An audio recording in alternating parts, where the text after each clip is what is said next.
Hello everyone, in this video tutorial we will walk through how to connect Facebook Pixel to Shopify. So let's dive right in. To begin, access your Shopify admin panel. Then click on the settings option in the bottom left corner.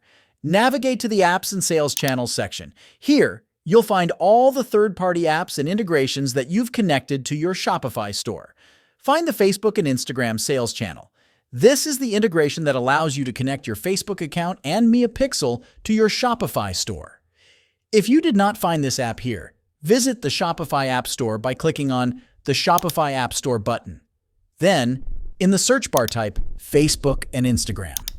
From the search results, choose the Facebook and Instagram app. Then click on the Install button, and this app will install on your Shopify store. Now here on Facebook and Instagram, first you will need to connect your Facebook account with Shopify on which you have an ad account. Next, in the business portfolio, you will all the ad accounts that are linked to your Facebook account. Simply click on the Connect button next to the desired ad account. Head over to the Share Data settings. This section controls how data is shared between your Shopify store and Facebook.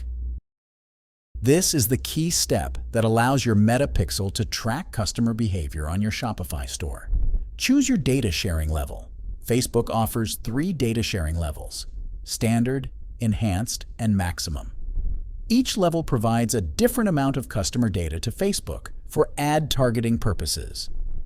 Choose the level that best suits your privacy preferences and advertising goals.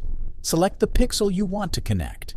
If you already have a Meta Pixel created, you can choose it from the list. If you're new to Meta Pixel, you can also create a new one within this section. Once you've selected your data sharing level and pixel, click Confirm to save your settings. And there you have it. You have successfully connected your Facebook Pixel to Shopify. If you find this video helpful, don't forget to subscribe to our channel for more tutorials. Thanks for watching.